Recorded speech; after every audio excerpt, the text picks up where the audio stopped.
Halo, halo, halo, halo. Wah, ada filternya. Rahayu, Mas Didi Prasetyo. Nyoba-nyoba filter. Salam, Mas Ibnu Hafiz 29. Eh, Kesadaran Idul Adha. Dari kota mana aja nih, teman-teman?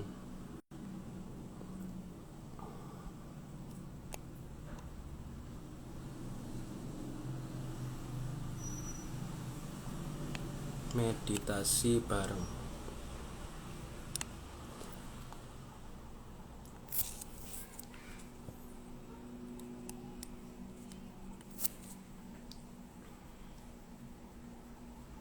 Halo semua.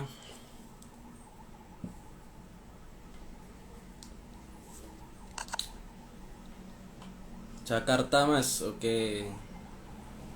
Mas Didik dari Surabaya. Sama, Prabu juga dari Surabaya nih.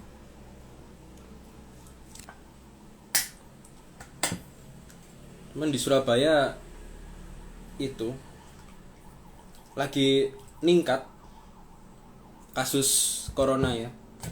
Atau semua ya, nggak hanya di Surabaya aja. Setiap hari Prabu denger denger ambulan loh di sini itu. Ipung dari Semarang, mantap.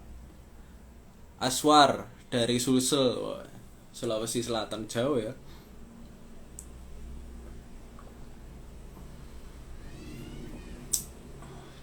Halo Anwar, halo Wisnu.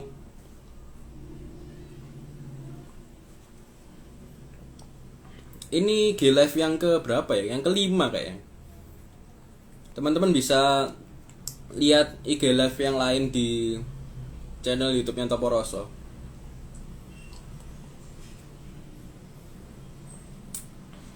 Bojonegoro hadir, oke.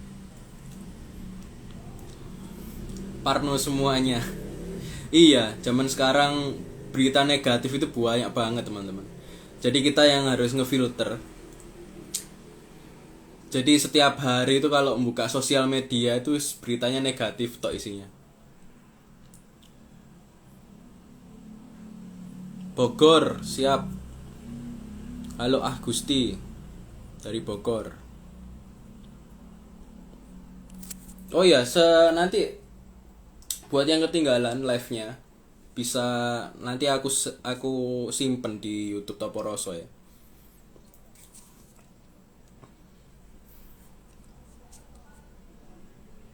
Kalau ada yang tanyakan sebelum membahas sesuatu, monggo. Mungkin sekitar 5 menit lah kita atau sebelum memulai.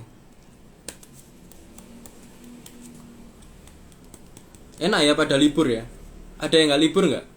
Masih kerja nggak tadi sore atau tadi pagi?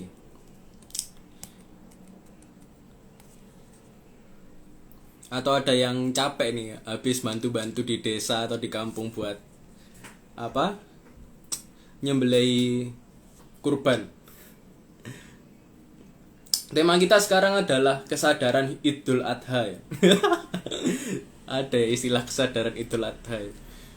Jadi nanti bakalan dibahas sekilas tentang hakikatnya Idul Adha sama pandangan menurut kesadaran nih Idul Adha itu apa ya. Rahayu, Prabu ya Rahayu, Mas Fikri, Zik.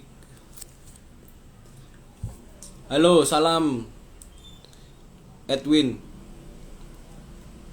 Mas Danar. Mas, cara menerima diri kita soalnya saya nggak terima.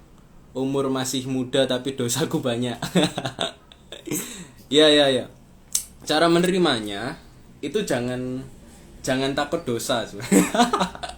Enggak, konsep dosa itu harus dipahami dulu sebenarnya, harus dipahami dulu. Agar diri ini apa ya, bebas tapi yang enggak nakal gitu. Bebas tapi yang enggak nakal. Jadi di dalam itu bebas tapi di luar kita enggak nggak melakukan sesuatu yang anarkis. Jadi kita harus memahami dosa itu apa dulu. Kalau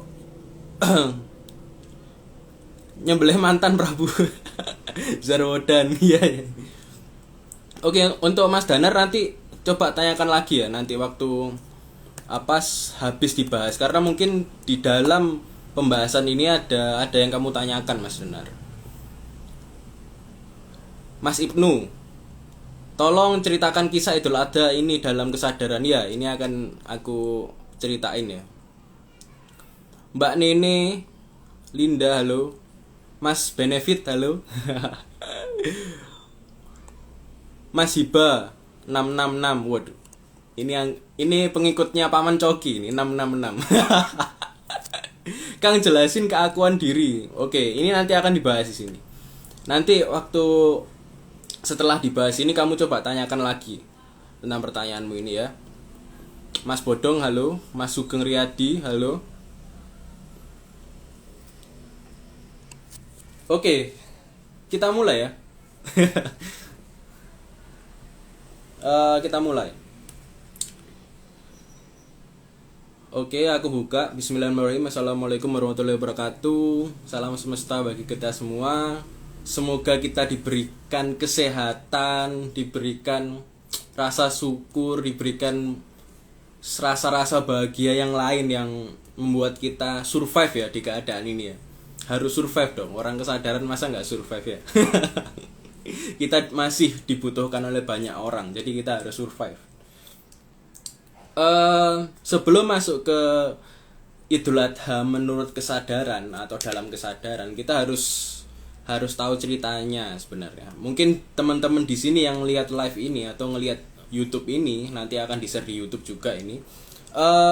Itu mungkin ada yang non muslim, jadi aku ceritain sepintas saja bahwa Idul Adha atau peringatan hari raya kurban itu terjadi bagi umat Islam itu memperingati bapak kita, bapak tauhid kita, bapak apa ya?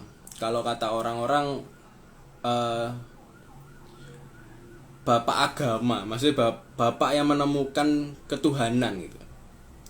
Dialah Nabi Ibrahim.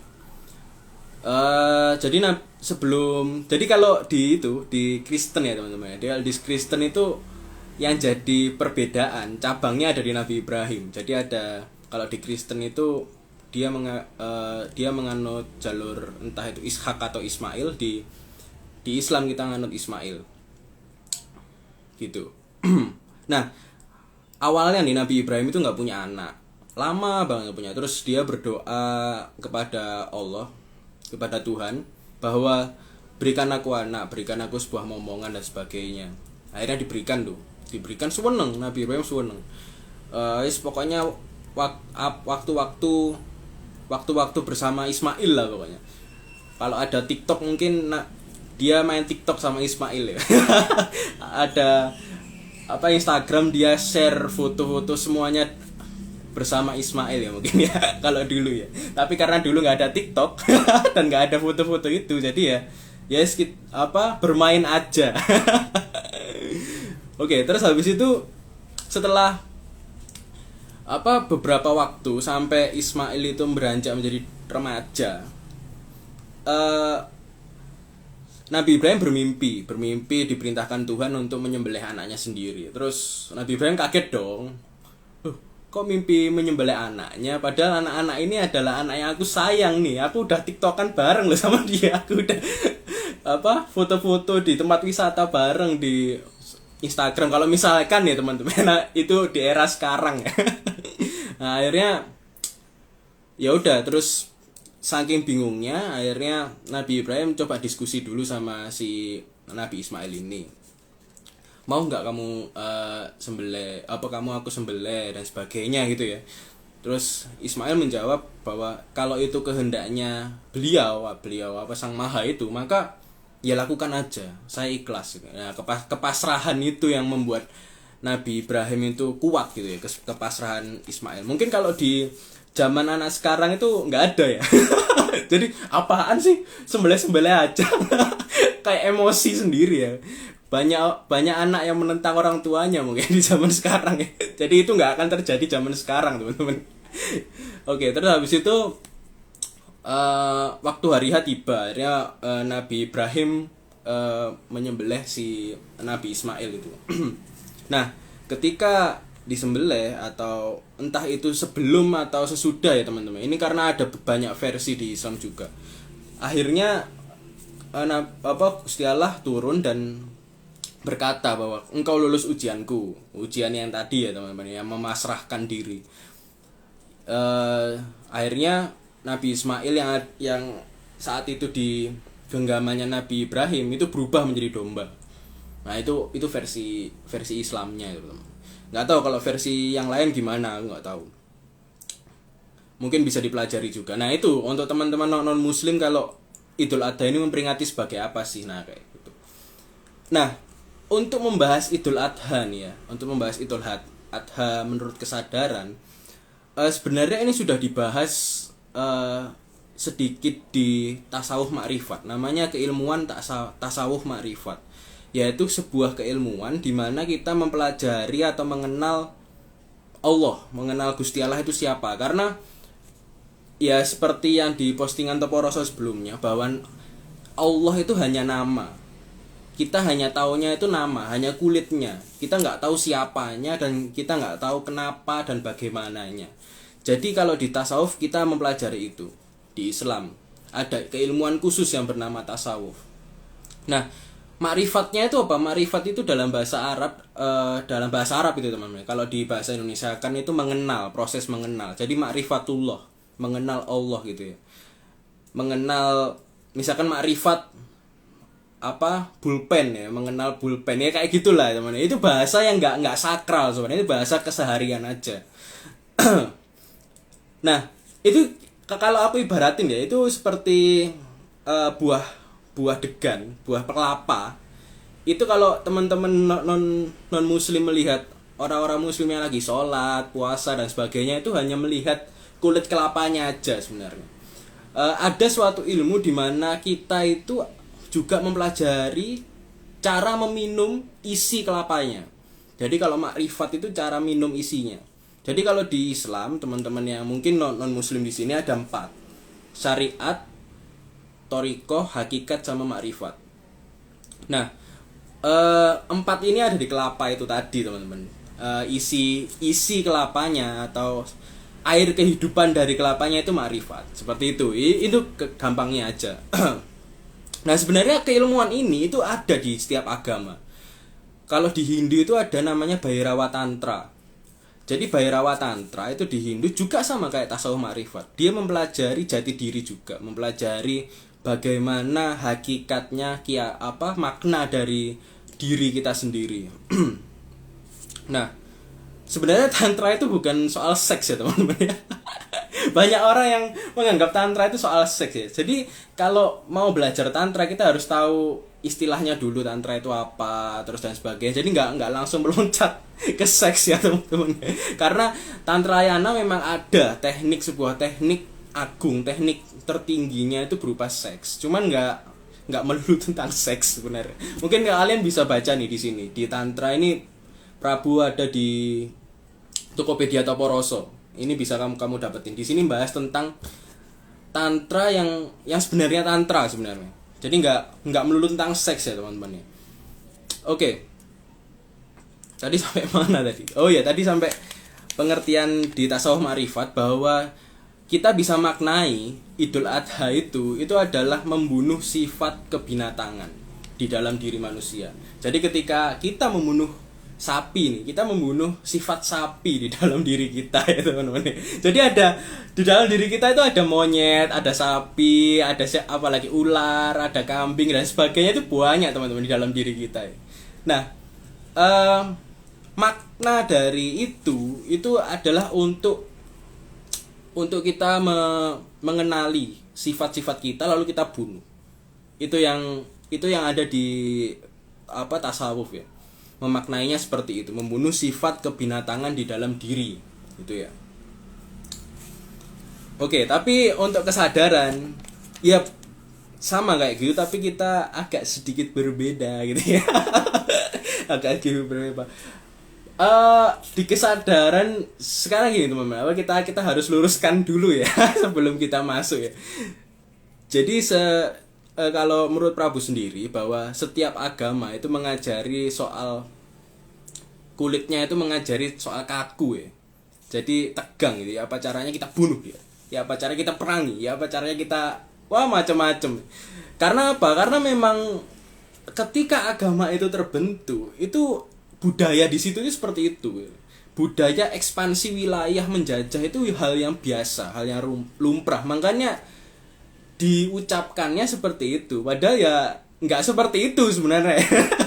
Jadi kalau ada tuh teman-teman mungkin non muslim melihat orang muslim yang dia takbir di mana-mana, kafir, membunuh dan sebagainya, itu bukan sebenarnya, itu inti makrifatnya itu nggak ada sebenarnya. Karena ya apa ya, nggak ada rahmatan lil alamin yang tercipta di dalam itu ya. Makanya banyak orang yang belajar yang tasawuf makrifat ini gitu, untuk mempelajari diri sejatinya, isi yang benar gitu. Tadi sampai mana itu? Lupa lagi aku. Oke, jadi kalau di tasawuf makrifat itu membunuh binatang. Nah, tapi kalau di kesadaran itu tidak ada pembunuhan di kesadaran. Di kesadaran itu tidak ada sesuatu yang diperangi. Kalau kalian simak postingan Toporoso, postingannya, dia tidak pernah membunuh sesuatu. Dia tidak pernah mengejek sesuatu. Justru di dalam kesadaran kita hidupkan itu. Kita hidupkan sesuatu itu. Sebenarnya bahasanya aja yang diubah teman-teman. Karena memang pergantian bahasa dari zaman ke zaman itu harus, teman-teman, harus. Enggak saklek dan kaku seperti zaman dulu, enggak gitu loh. Kita harus menyesuaikan zaman gitu. Kalau enggak menyesuaikan zaman, kita enggak maju-maju dong. Kita enggak bisa berbaur di orang-orang sekarang, karena bahasa yang dulu dipakai ya seperti itu untuk beradaptasi ke orang-orang seperti itu. Tapi bahasa sekarang ya enggak dong, enggak kayak gitu dong. Harus slow dan sans gitu ya teman-teman. Kalau di era zaman sekarang. Lombok hadir. Halo Mbak Desi Hardianti dari Lombok. Oke, aku lanjutin ya.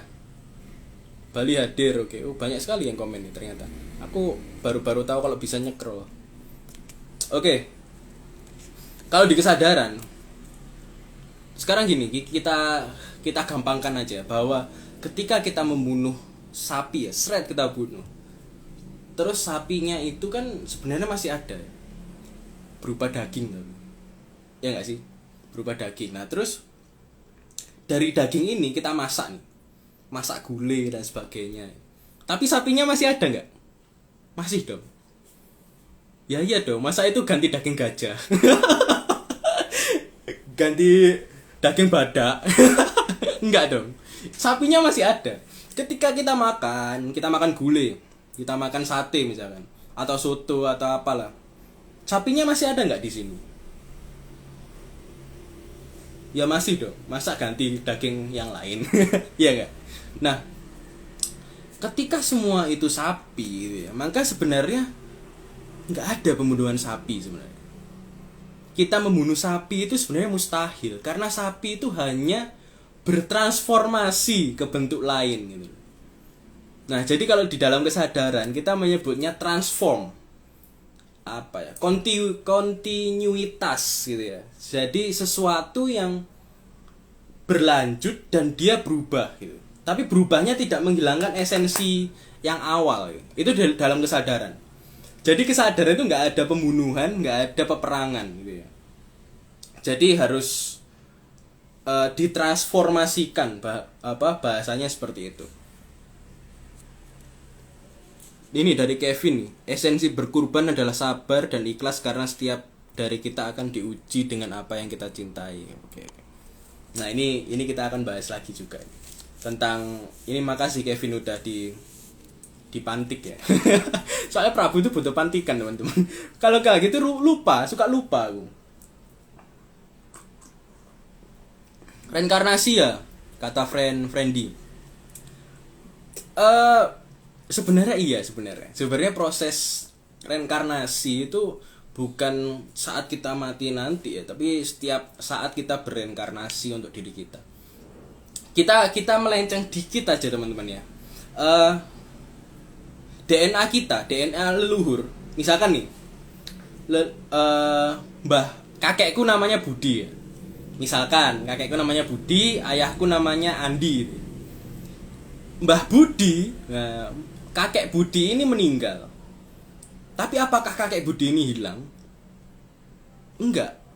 Dia masih ada di anaknya yang berupa Bapak Andi ya. Ayah Andi. Nah, ayah Andi melahirkanku nih misalnya. Apakah ketika ayah Andi ini meninggal, apakah ayah Andi hilang? Enggak. Dia ada di sini. Pun kakek Budi juga ada di sini, ada di anaknya, ada di cucunya, ada di cicitnya gitu. Jadi transformasi itu setiap hari ada.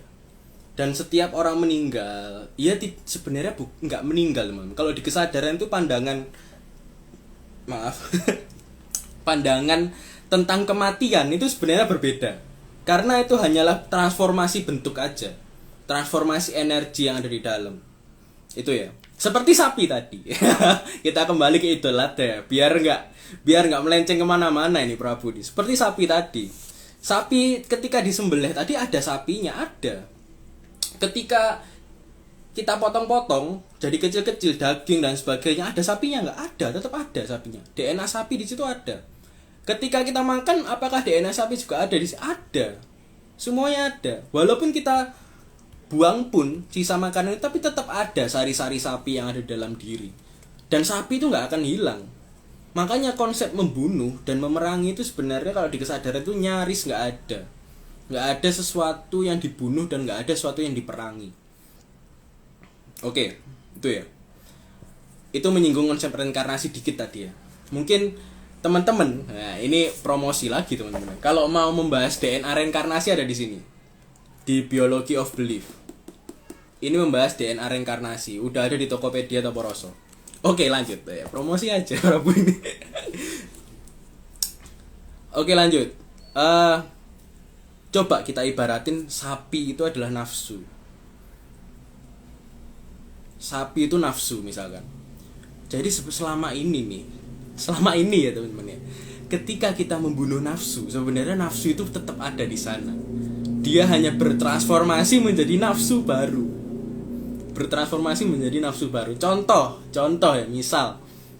Maaf teman-teman ya, pertanyaannya nanti ya. Pertanyaannya nggak aku perhatikan karena aku konsen membahas ini. Karena kalau aku dikit-dikit gini teman, lupa. Jujur aja lupa aku.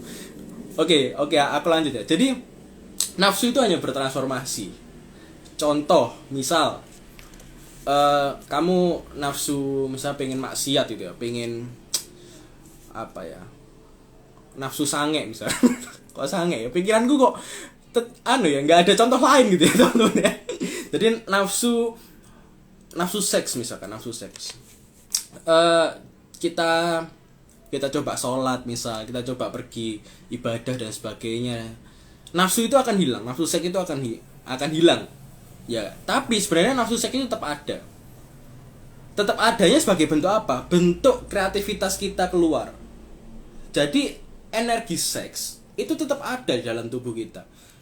Contoh misalkan kita nafsu seks itu ya, jalannya bokepan misalkan bokepan, melihat film blue, film porno, ya itu akan tersalurkan. Tapi tetap ada nafsu seks itu. Kamu tidak akan bisa membunuh nafsu seks dengan ibadah, dengan nonton bokep, dengan aktivitas yang lain, nggak bisa. Dia hanya bertransformasi ke bentuk lain, itu aja. Seksnya ada nggak? Ada, selalu ada. Nah kayak gitu, misal kayak gitu. Nah kalau kita ibaratin ya teman-teman ya, kita ibaratin lagi ya. Ismail itu adalah sebuah kemelekatan.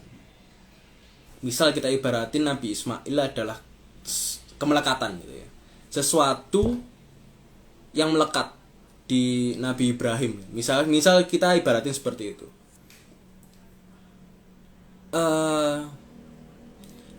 Kita akan membunuh kemelekatan itu dan diganti dengan domba, dengan kemelekatan baru. Cuman kemelekatan itu masih ada, hanya saja bertransformasi kemelekatan. Dan tugas kita itu sebenarnya kita yang transformernya. Transformer kayak robot-robot itu lah. Kita yang mentransformasikan itu sebenarnya. Sebenarnya juga itu ada rasa takut ketika kemelekatan itu ditransformasikan ke bentuk baru, karena memang kemelekatan itu sesuatu yang baru. Misalkan ada kemelekatan dibunuh ya, itu ada kemelekatan baru. Nah, sesuatu yang baru ini membuat kita takut gitu, karena nggak kebiasa dengan kemelekatan yang baru itu. Nah, makanya kita harus menyadari itu. Nah, fungsinya kesadaran itu ada di situ. Jadi gimana kita mengamati setiap kemelekatan itu. Transformasi kemelekatan itu harus kita amati dan kita sadari betul bahwa itu hanyalah kemelekatan, bukan diri kita. Ingat ya teman, itu hanyalah kemelekatan, bukan diri kita. Karena apa? Nabi Ibrahim itu sampai takut dan gelisah membunuh Ismail? Karena ketika Ismail terbunuh, itu ada keberadaan Nabi Ibrahim yang juga terbunuh itu. Karena saking melekatnya, saking cintanya. Ini cinta, bukan cinta yang itu ya teman, bukan cinta yang real cinta, tapi memang cinta kemelekatan, nafsu bernama cinta. Jadi cinta itu ada banyak sebenarnya. Ini salah satunya, nafsu berupa cinta. Dia terlalu melekat sehingga dia kesulitan untuk membunuh itu gitu loh. Makanya ini perlu dirayakan. Karena apa? Karena ketika orang sudah membunuh kemelekatannya, itu hari raya akan tiba. Sukacita akan tiba, peringatan harus ada gitu. Maksudnya heboh-heboh itu harus ada, diperingati karena dia berhasil loh membunuh Ismail. Misal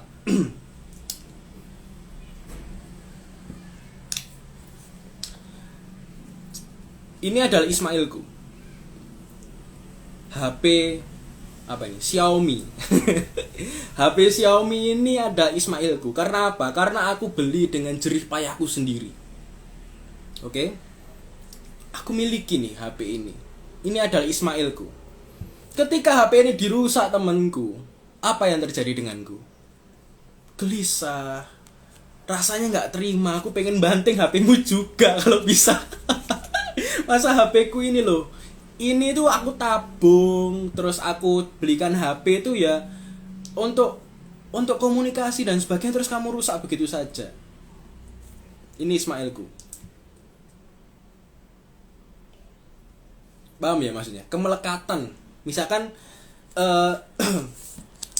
kamu punya mobil baru gitu. Mobil baru. Cinta banget dong dengan mobil baru ya enggak? Bukan second loh, ini grass baru. Kamu beli dengan susah payah gitu ya. Terus ditabrak sama misalkan tukang bakso ditabrak dan peyot teman-teman. Peyot ganti itu paling 20 juta gantinya. Kamu marah dong tuh. Loh, kok kenapa kamu marah? Karena ada keberadaan yang ditabrak juga. Jadi ketika kita melekat ke sesuatu teman-teman, ketika sesuatu ini jatuh, kita ikut jatuh. Ketika sesuatu ini diputer-puter, kita ikut diputer-puter. Padahal sesuatu itu bukan kita. Ismail itu bukan Ibrahim. Kenapa Ibrahim itu takut gitu? Maksudnya Allah itu kayak gitu. Hei Ibrahim, iki kalau bahasa Surabaya nih. Hei awakmu iku dudu Ismail. Gak usah terlalu melekat sampai Ismail. Awakmu iku ya awakmu. Ismail iku ya Ismail. Nabi Ibrahim enggak, aku pokoknya fokus Ismail gitu. akhirnya diuji sama Allah. Misal itu menurut ceritanya, itu kalau pandangan kesadaran. Halo semuanya, selamat bergabung ya teman-teman.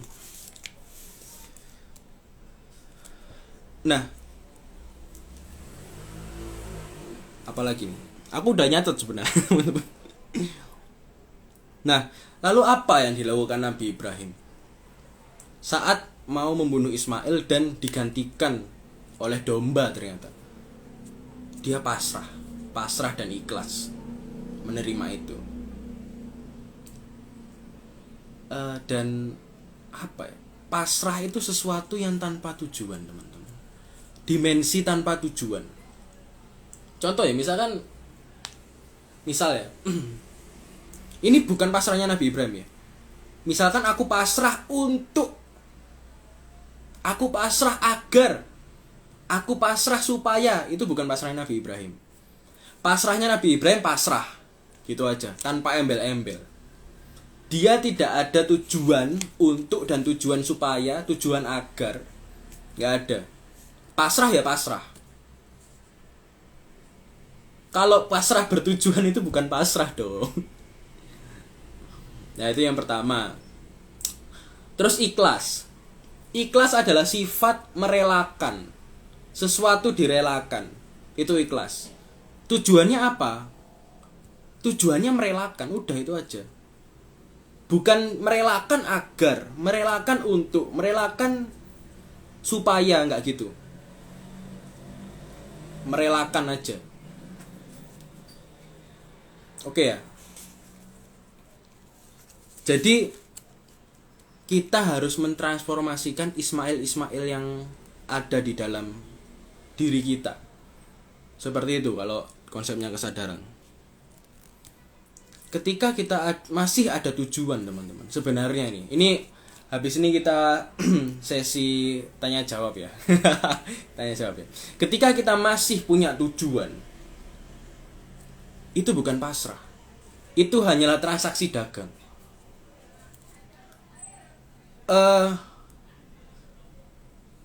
Dimensi cinta tertinggi, teman-teman, itu adalah pasrah dan ikhlas. Ini aku kasih bocoran tentang cinta ya. Cinta bisa terjadi karena adanya rasa dan sifat pasrah dan ikhlas. Notabene, pasrah dan ikhlas itu gak ada tujuan. Jadi ketika cintamu bertujuan untuk, bertujuan agar, bertujuan supaya, itu bukan cinta. Seperti Nabi Ibrahim. Awalnya Nabi Ibrahim itu cinta-cintaan sama Ismail sebenarnya, enggak cinta sejati. Ketika Ismail diperintahkan oleh Gusti Allah dibunuh, Nabi Ibrahim itu, waduh, kok dibunuh gitu kan, kayak kaget kan. Dia tidak bisa merelakan, karena apa? Karena Ismailku untukku. Aku punya Ismail itu agar. Aku punya Ismailku supaya. Dia, Nabi Ibrahim pada saat itu gak memandang Ismail sebagai sebuah keberadaan. Keberadaan yang person di luar dia gitu. Makanya ngapain terikat. Jadi intinya Ismail sama dengan kemelekatan. Kita melekat kepada handphone, itu bisa dikatakan Ismail kita handphone. Kita melekat pada pulpen nih. Pulpennya dipatahin, pulpennya dihabisin misal sama orang lain. Ini Ismail kita. Kita melekat pada mobil. Mobil itu Ismail kita. Bisa dipahami ya. Jadi Ismail sama dengan kemelekatan. Dan cinta itu tidak bisa didasari dari kemelekatan itu. Seperti itu. Oke ya. Oke, ada yang ditanyakan? Ada yang ditanyakan? Aku sapa-sapa dulu nih ya. Oh, banyak banget yang gabung. Prabu fansnya Bulls ya. Oh ini, tahu ya. Ini Chicago Bulls ya. Dulu Prabu suka basket, teman-teman. Terus pernak-pernik basket tuh ada banyak di rumah. Nah, ini Prabu ini kalau guyonannya, ini aku lagi pakai baju kekuasaan. Karena Chicago Bulls itu lambangnya banteng gitu. Kan kekuasaan Indonesia saat ini ada di Banteng. No comment, Prabu no comment. Aku nggak mau bahas politik. Meskipun ya seneng juga, cuman nggak males bahasnya. Halo semuanya yang udah gabung. Terima kasih yang sudah gabung. Solusi bertransformatif dari keismailan, Prabu. Solusinya untuk kita memahami transformasi Ismail tadi itu dengan mengenal Ismail dulu. Pertama, Ismail kita itu siapa sih? Itu yang pertama. Terus yang kedua, pisahkan dirimu dengan Ismail. Jangan dirimu ini Ismail, pisahkan dulu. Walaupun esensinya satu, teman. Walaupun. Cuman kita harus memisahkan dulu nih. Mana yang Ismail, mana yang Ibrahim. Sejatinya aku adalah Ibrahim dan yang di luar adalah Ismail gitu. Harus dipisah-pisah dulu nih. Mana yang Ismail, mana yang Ibrahim. Nah, setelah itu ketika itu terpisah, kan ada jarak tuh, teman-teman. Ketika bolpen ini terpisah denganku, ini ada jarak nih antara aku dengan bolpen. Ketika bolpen ini menyerang gini-gini ya teman-teman. Itu kamu amatin aja bolpennya. Mengamati kemelekatan Ismail. Kenapa? Karena bolpen itu nggak bisa menyerang pada dasarnya teman. Dia nggak bisa menyerang kita. Ini yang penting, yang perlu digarisbawahi, bahwa kemelekatan itu pada dasarnya tidak bisa menyerang kita. Nafsu itu tidak bisa menyentuh diri kita. Diri sejati kita itu murni. Tidak bisa tersentuh nafsu. Kesadaran murni itu adalah kesadaran di mana dia tidak tersentuh nafsu. Tersentuh nafsu. Karena nafsu itu tidak akan pernah bisa menyentuh kesadaran. Yang bisa nafsu sentuh adalah apa ini? Kepala. Yang bisa nafsu sentuh adalah pikiran. Hanya pikiran yang bisa nafsu sentuh. Hanya pikiran yang bisa kemelekatan itu sentuh. Ismail itu hidup di sini, teman-teman. Bukan hidup di semesta sini. Semesta sini itu murni. Tidak ada Ismail. Ismail itu hanya ada di sini, teman-teman. Hanya ada di pikiran. Kemelekatan berupa Ismail itu hanya bisa menyerang pikiran, hanya bisa mempengaruhi pikiran. Nah, catatannya kita kan bukan pikiran nih. Kita kan sudah pernah bahas buahnya ya, bahwa kita adalah bukan pikiran. Kita bukan kata-kata yang ada di kepala. Ya. Kita kan bukan pikiran. Nah, kesalahan kita itu kita terpengaruh oleh pikiran. Jadi nafsu itu mempengaruhi pikiran, terus kita terpengaruh oleh pikiran gitu loh. Yang kita sangka bahwa pikiran itu diri kita, padahal bukan. Ini sudah dibahas banyak di Tawarosa bahwa apapun yang ada di pikiran itu bukan kamu, teman. Diri sejatimu itu bukan di pikiran. Kamu mengejar ilmu itu tidak akan pernah sampai kepada diri sejati. Karena itu hanya kulitnya, hanya mempelajari teori ilmu kata-kata. Sedangkan diri sejati itu bukan ilmu. Diri sejati itu bukan pikiran. Ibrahim itu bukan Ismail. Maka harus diberi jarak tuh antara Ibrahim sama Ismail agar teramati mana yang Ibrahim, mana yang Ismail. Ketika kita sudah menjadi saksi atau seorang pengamat, kita tidak bisa terpengaruh dong. Kita saksi loh. Kalau kita mengambil, itu kita jadi pelaku. Kita mengambil kemelekatan, kita pelakunya. Karena kemelekatan udah ada di sini. Padahal kemelekatan selalu di sana. Ini ya. Dulu itu ada teman Prabu ya. Ini ya aku cerita ya. Ada teman Prabu yang insecure sama beberapa hal. Terus aku ngomong gini, insecure itu kamu ambil, bukan di. Insecure itu tidak diberi, tapi diambil. Penderitaan itu tidak diberi, tapi diambil. Dia marah, kok bisa gini gini gini gini. Ya karena nggak tahu ya teman-teman. Ya iya toh, soalnya sebelum kamu insecure, kamu itu bisa bahagia. Kenapa setelah insecure itu kamu menjadi menderita? Berarti kan bukan insecure-nya yang salah. Insecure itu selalu di sini. Insecure itu apa teman-teman, bahasa Indonesia insecure itu apa? Insecure itu di sini gitu loh. Ketidaknyamanan mungkin ya. Insecure ini bahasa Inggrisnya. Ketidaknyamanan itu di sana gitu. Dan itu kamu ambil, bukan diberi loh ya. Ingat, penderitaan itu bukan diberi, tapi diambil. Maka ambillah yang secukupnya saja. Karena ketika hidupmu tidak ada penderitaan, itu hambar ya. Maka ambil secukupnya aja penderitaannya. Kayak gitu. Oke, kita masuk ke pertanyaan. Ada beberapa yang masuk nih. Hiba 6666. Kang, pertanyaanku tadi tolong dijelaskan konsepnya. Tolong ketik lagi ya Hiba 666. Ini followersnya Paman Coki. Aku suka juga lihat Coki itu. Dia agnostik yang berpikiran cerdas. Hiba 66 tolong dicatat lagi pertanyaannya ya. Aku nggak mau scroll ke atas. Cahyo Widaryanto. Cerita tentang Ibrahim dan Ismail menurut Mas ceritanya kenyataan atau harfiah atau berupa kiasan agar kita berpasrah dan ikhlas. Ini ada banyak versi ya teman-teman ya, ada banyak versi sebenarnya. Tapi kalau aku kan tipenya nggak mau ambil pusing dengan versi-versi itu, karena versi-versi itu hanyalah sebuah ilmu, kata-kata bukan diriku. Yang penting itu makna ikhlas dan pasrahnya aja. Bisa nggak aku dapat. Jadi aku menyatakan bahwa itu hanyalah ilusi. Tokoh-tokoh itu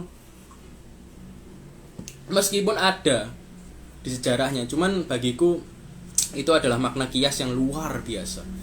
Jadi aku menghargai banget sosok-sosok itu, meskipun sosok-sosok itu entah itu ada atau enggak. Karena ada teori juga teman-teman bahwa filsuf Socrates, Plato, Aristoteles itu fiktif. Ada teori kayak gitu. Fiktif untuk apa? Untuk meningkatkan politik dan wilayahnya di Yunani waktu itu. Yunani waktu itu terpuruk. Nah, itu kan juga kita nggak bisa nggak bisa percaya 100% kan teman-teman, karena kita nggak tahu aslinya. Makanya kita ketika ada orang yang suka banget sejarah dan sebagainya, dia sebenarnya suka kehidupan masa lalu sebenarnya. Dia sebagian besar hidupnya itu ya apa caranya masa lalu itu baik gitu. Jadi buat guru-guru sejarah ya. Enggak, Prabu, maksudnya enggak semua guru sejarah teman-teman, enggak semua pakar-pakar sejarah seperti itu, tapi pakar-pakar sejarah itu sejatinya dia tidak bisa hidup pada masa sekarang karena dia terus bereksplor di masa lalu. Dia melewatkan kehidupan sekarangnya. Ya kayak Toporoso yang tadi ya, bahwa sungai dan lautan. Mungkin bisa dicek di postingan Toporoso. Nah, seperti itu Cahyo Widaryanto. Jadi kalau menurutku, aku sendiri lebih mau mengambil pasrah dan ikhlasnya. Untuk fakta dan aku nggak ambil pusing. Nggak ambil pusing. Kalau ada ya iya monggo, kalau nggak ada ya udah gitu.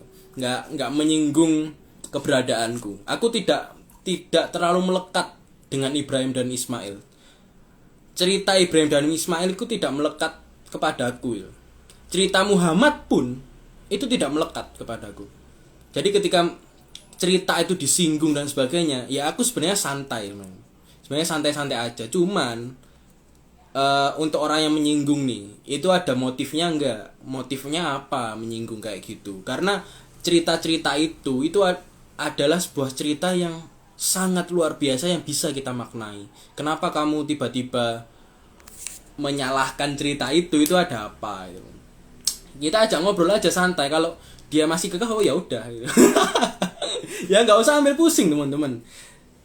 Bisa jadi ketika kita tersinggung saat ada orang menghina Nabi Ibrahim, jangan-jangan Ismail kita Nabi Ibrahim, cerita Nabi Ibrahim itu. atau cerita Nabi Muhammad, ada orang-orang yang mengejek Nabi Muhammad gitu ya, kita mungkin terlalu melekat kepada Nabi Muhammad gitu. Mungkin seperti itu, makanya penderitaan datang, gelisah datang, aku harus melawan si penyinggung Nabi Muhammad itu. Kayak gitu ya. Konsepnya selalu perang teman-teman, pikiran itu selalu perang, selalu membunuh. Makanya di dalam kesadaran itu nggak ada konsep-konsep kayak gitu itu. Makanya kesadaran itu cenderung mendamaikan, karena memang nggak ada kayak gitu, nggak ada, diambil santai sambil ketawa-ketawa. Ya meditasi ketawa ya teman-teman, jangan lupa ketawa hari ini, awas kalau ada yang nggak ketawa hari ini. Minimal ketawain diri kalian sendiri, oke ya. Mungkin metode meditasinya nanti aku share di kolom deskripsi kalau ini masuk YouTube. Dari Eki Perdana, Prabu, gimana cara yang efektif untuk mengubah perasaan menjadi pasrah dalam situasi dan kondisi apapun? Oke, kita harus tahu dulu bahwa perasaan itu datangnya dari mana.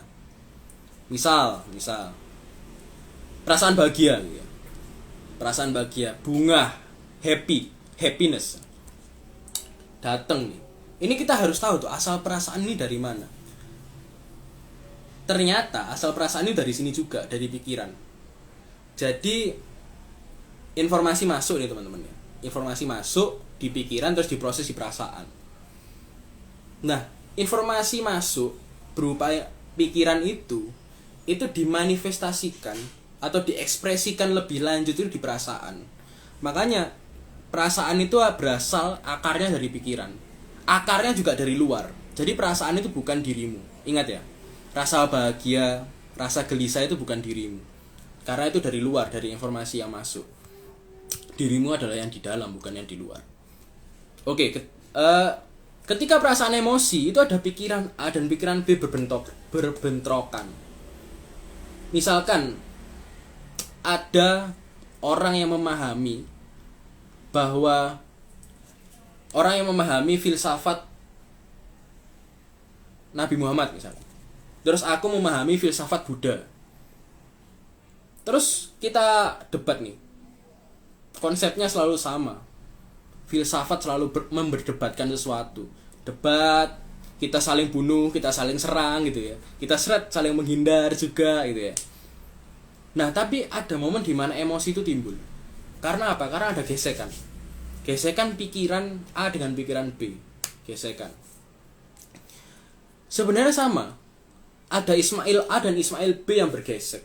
Ismail adalah sebuah kemelekatan. Ketika kita terlalu melekat kepada ilmu, misalnya aku terlalu melekat kepada ilmu tantra, maka Ismailku ya ilmu tantra.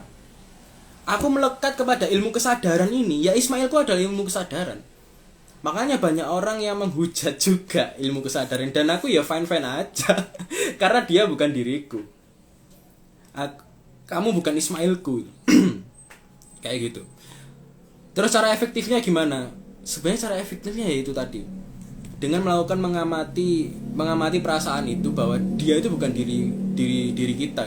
Lambat laun nih teman-teman. Mungkin kamu lakukan seminggu, 2 minggu, mungkin berat, tapi lambat laun kamu akan menyadari total bahwa kamu itu tidak akan terpengaruh oleh siapapun sebenarnya. Ini ya. Misalkan aku punya pacar ya, putus ya. Tiba-tiba putus karena Prabu kamu terlalu baik buat aku. Ada kayak gitunya teman-teman. Terus habis itu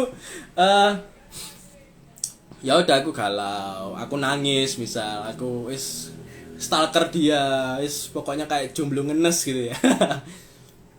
Nah, tapi lambat laun ketika ada cewek baru yang masuk ke hidupku, aku lupakan itu.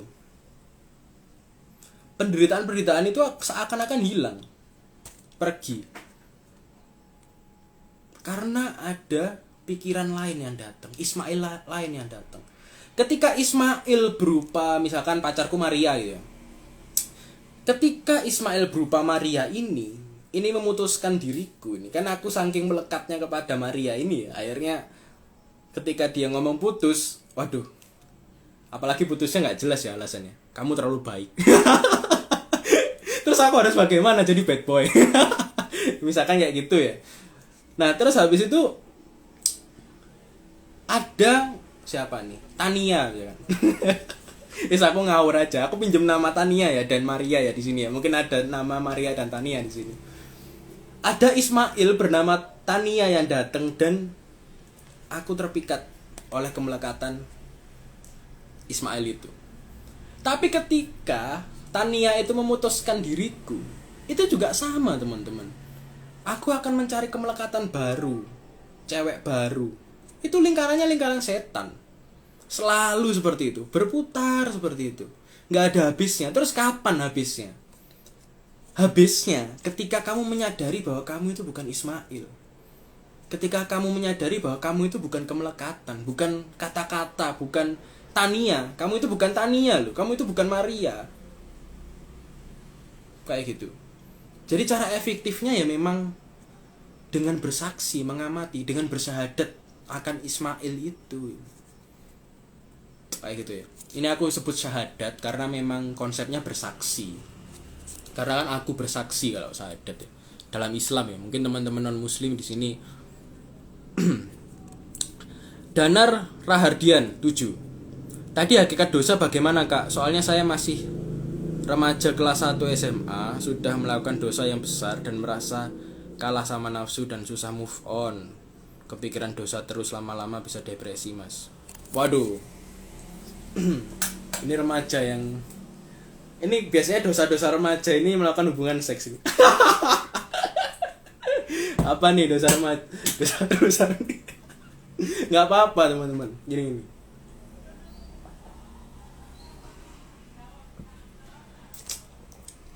Gini ya, kalau dalam kesadaran, dosa pahala itu hanya istilah. Kalau di kesadaran teman-teman ya, kalau di agama jangan ngomong kayak gini. Kamu bisa dikafirkan, bisa dihalalkan darahmu untuk dibunuh. Kan orang-orang agama kan gitu ya kadang. Ya beberapa orang agama, tapi kalau banyak orang agama yang lain yang aku kenal ya nggak gitu-gitu amat gitu loh teman-teman. Oke, kembali ke pertanyaannya Mas Danar. Siswa kelas 1 SMA. Jadi gini, pahala dan dosa itu hanya istilah kalau di dalam kesadaran ya teman-teman. Karena kesadaran itu membahas yang di dalam bukan di luar. Jangan kamu keluarkan keluar bahwa pahala dan dosa itu hanya istilah. Saya ngecek baterai. Oke, mantap. Oke. Jadi seperti ini loh, pahala dosa itu seperti ini loh. Simpelnya seperti ini loh, teman-teman. Aku menanak nasi, aku memasak bukan nasi aja deh. Air. Aku memanaskan air. Mendapatkan air yang mendidih. Itu ya. Sekarang aku ubah kata-katanya. Aku merebus air. Tadi juga merebus ya, teman-teman. Aku merebus air lalu mendapatkan air mendidih. Pertama, aku merebus air, lalu aku mendapatkan pahala berupa air yang mendidih. Lagi, aku merebus air, aku mendapatkan dosa berupa air yang mendidih. Gimana? Bisa dipahami nggak? Sekali lagi ya, ketika aku menjatuhkan pulpen, ketika tanganku terbuka, pulpen ini akan jatuh. Statement pertama, ketika tanganku ini terbuka, aku mendapatkan pahala berupa pulpen ini jatuh. Ketika tangan ini terbuka, aku mendapatkan dosa berupa pulpen ini jatuh. Jadi kesimpulannya kayak gimana? Dosa dan pahala itu hanyalah kesepakatan. Kesepakatan orang banyak untuk mengatur sosial, mengatur elemen masyarakat, mengatur sebuah komunitas, sebuah budaya. Makanya dosa pahala itu ada. Di dalam kesadaran, ini di dalam kesadaran ya teman-teman. Keilmuan apapun, kata-kata apapun itu bukan dirimu. Maka ketika dosa dan pahala itu hadir, itu juga bukan dirimu. Itu juga bukan dirimu. Makanya dipahami dulu bahwa sebenarnya dosa dan pahala itu hanyalah hukum sebab akibat dari perbuatanmu. Aku bisa katakan kamu berhubungan seks dengan wanita itu pahalanya kamu menyesal.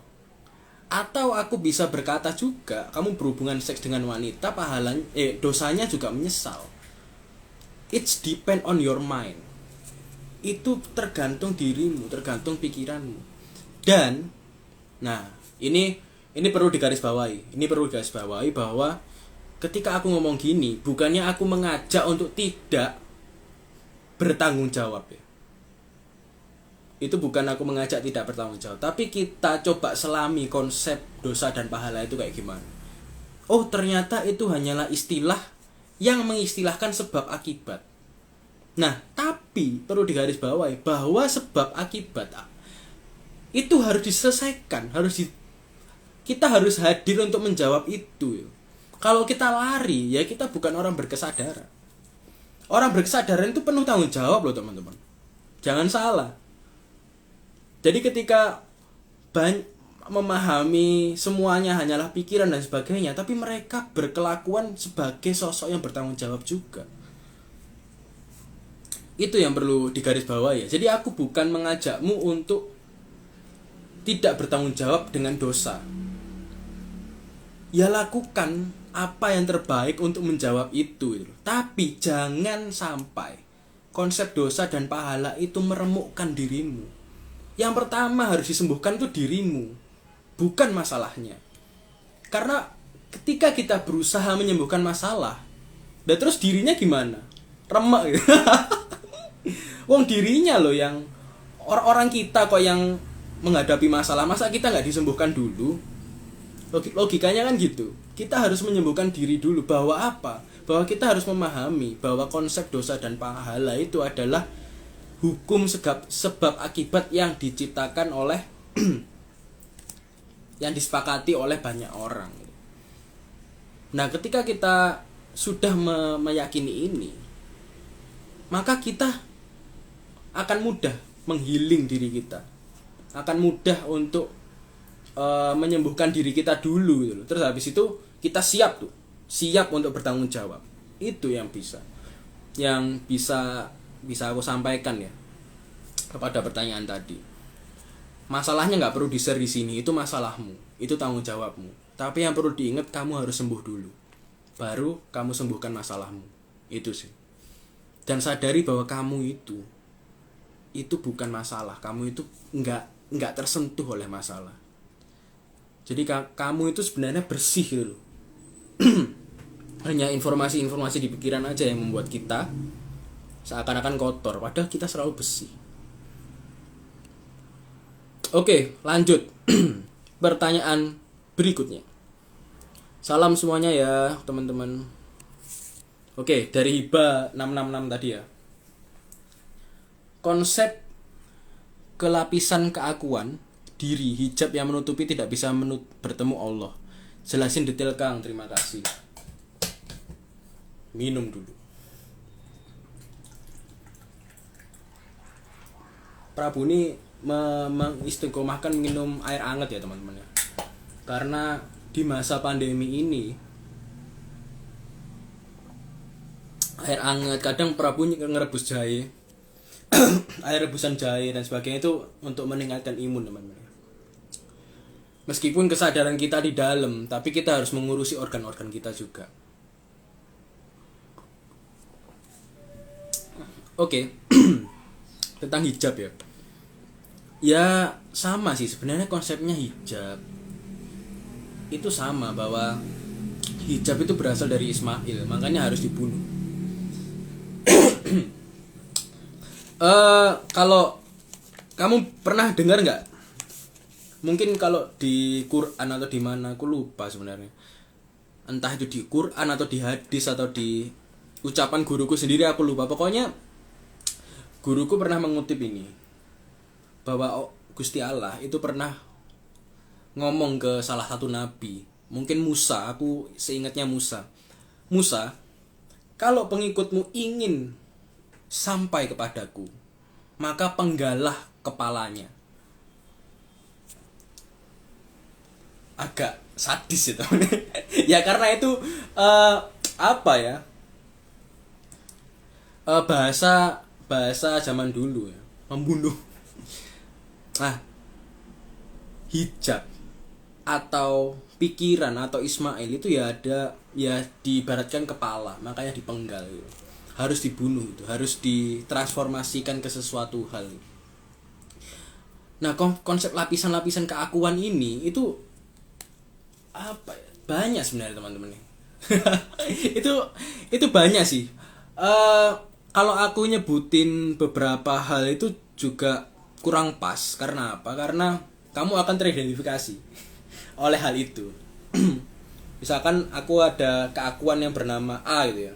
Terus kamu identifikasi keakuan itu, maka itu akan jadi pikiran, akan jadi sesuatu yang apa ya? Sesuatu yang membuat jalanmu itu nggak enak itu loh. Kerikilnya itu ada di situ. Ya itu ya, Hiba 666. Jadi hijab, Ismail dan sebagainya itu hanyalah istilah. Istilah untuk memahami diri sejati yang kebetulan di umat Islam diibaratkan atau dinamai sebagai Allah. Di umat Kristen dinamai sebagai Kristus, di umat Hindu dinamai sebagai sekian macam-macam. Dan itu nggak apa-apa, it's okay menurutku. Karena kesadaran bukanlah sebuah agama. Bukanlah sebuah kepemilikan seseorang. Karena agama kan cenderung hak milik ya teman-teman. Islam adalah agamaku, misalnya kayak gitu. Terus itu kan kalau di kesadaran itu sesuatu yang kurang pas. Kesadaran pengamat adalah kesadaranku itu ya kurang pas. Karena kesadaran itu tidak mempelajari kemelekatan. Kalau agama itu mempelajari itu. Makanya sebenarnya teman-teman, sebenarnya kalau dikata-kata kasarkan, agama itu mempelajari kita untuk menyesat, untuk sesat dulu, untuk mencari dulu. Akhirnya kita ketemunya di keilmuan tasawuf makrifat mungkin, atau di Hindu ketemunya di tantra, misalkan seperti itu. Oke. Ada lagi mabuk idola cak ipung. Iyo, iku juga Ismail juga teman-teman. Bakuk luduk bungkus kata zaman sekarang adalah fanatik Prabu ya. Ada lagi apa nih? Susah banget nge-scrollnya. Prabu, apa bedanya pasrah dan ikhlas? Mana yang didahulukan? Ikhlas dulu baru pasrah ya teman-teman.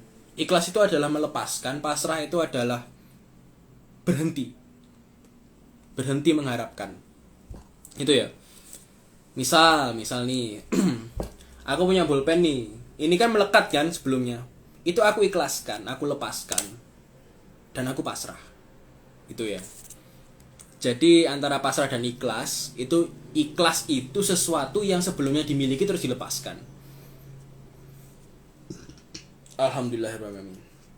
Dilepaskan. Dan juga sesuatu yang diterima. Lepas dan terima.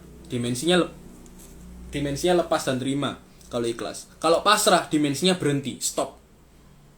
Wes gak usah melakukan apapun, pasrah. Kayak gitu. Pasrah itu non doing, tidak ada kegiatan apapun selain pasrah. Kayak gitu.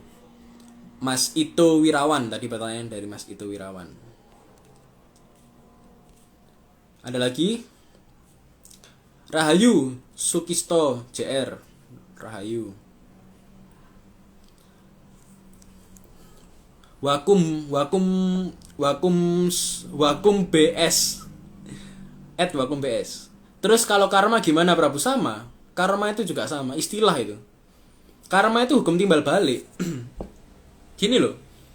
Misal ya, aku berbuat baik kepada orang, maka karmaku adalah berbuat baik orang tersebut. Aku berbuat jahat ke orang, karmaku adalah orang itu menjahatiku juga. Karma itu nggak melulu jelek ya teman-teman. Ada karma baik dan karma buruk. Nggak melulu jelek. Ya sama, karma buruk itu dosa, karma baik itu pahala, ya sama. Istilah-istilah itu sama. Apalagi nih,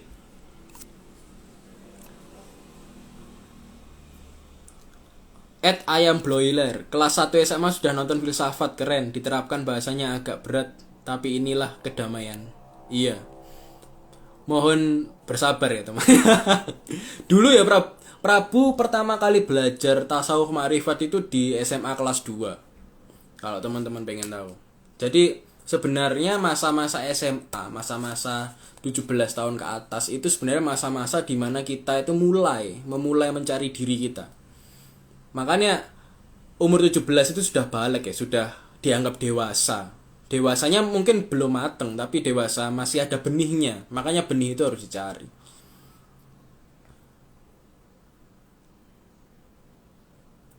Hiba 6666. Kang, pertanyaanku Kang, konsep keakuan tadi sudah ya Hiba ya. Huda.hudi, aku siapa? Aku siapa? Kamu siapa?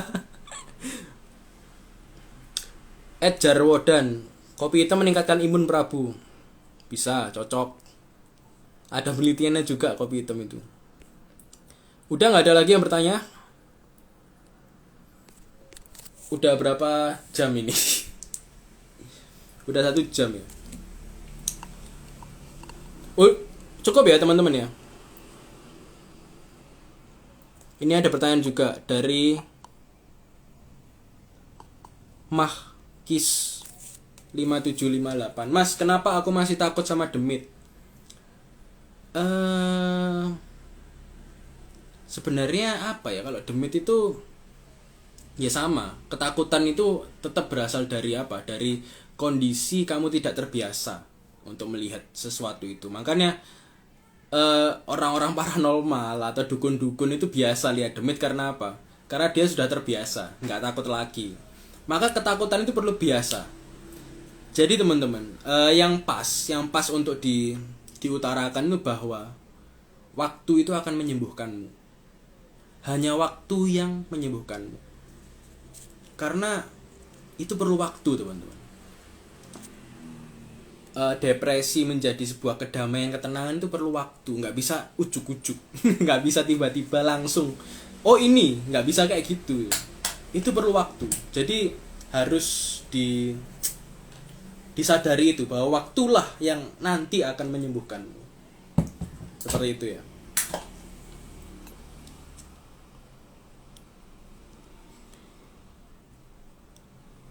Septi, tegese urip kaya ilining banyu Kang. Oh ya, milining banyu ya. Mengalirnya air, teman-teman.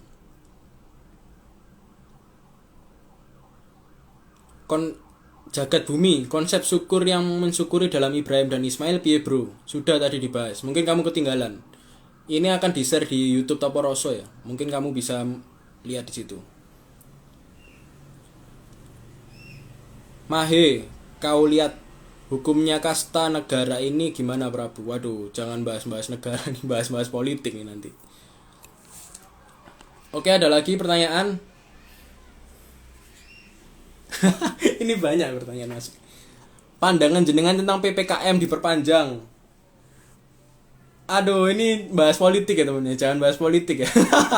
Sebenarnya PPKM diperpanjang atau tidak itu nggak memengaruhiku sih sebenarnya. It's okay.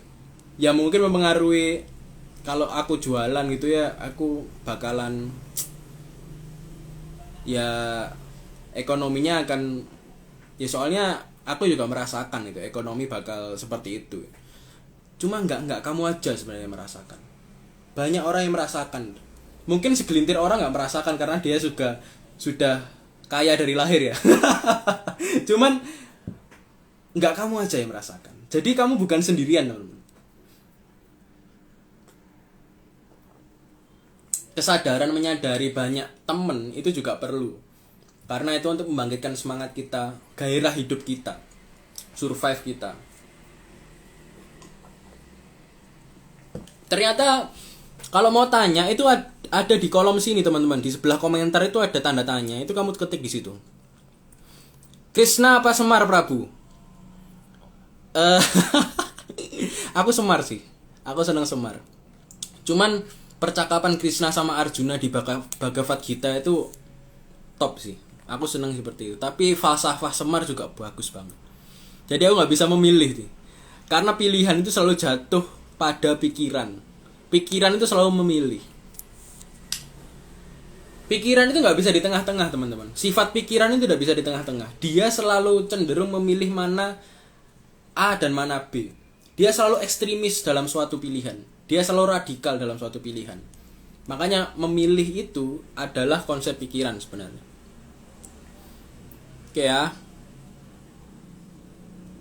Oke, sudah. Terus ini ada pertanyaan. Ed Dipa Bagus. Ketakutan adalah mental block yang dibangun dari kecil dan dibangun dari kehidupan bermasyarakat. Ya, benar. Ketakutan itu adalah informasi yang dibangun dari masyarakat ya, dari kehidupan masyarakat. Ipul 8699. Tapi kalau ada kebaikan dibalas kejelekan itu gimana, Prabu? Ya nggak masalah dong. Apa ya? Ini juga itu sih, juga agak berat sebenarnya. Sebenarnya ya aku jelasin singkat aja bahwa kebaikan dan keburukan itu sebenarnya hanyalah sama kayak dosa dan pahala. Sama. Konsepnya sama. Jadi ketika kita melakukan kebaikan tapi dibalas keburukan, ya udah gitu. Berarti ada sesuatu di dalam diri kita yang perlu kita benahi untuk menerima keburukan itu, agar keburukan itu bertransformasi menjadi sesuatu yang manfaat untuk diri kita. Kita nggak perlu mempermasalahkan orang lain, teman-teman. Jujur aja, kesadaran ini hanya membahas diri kita sendiri.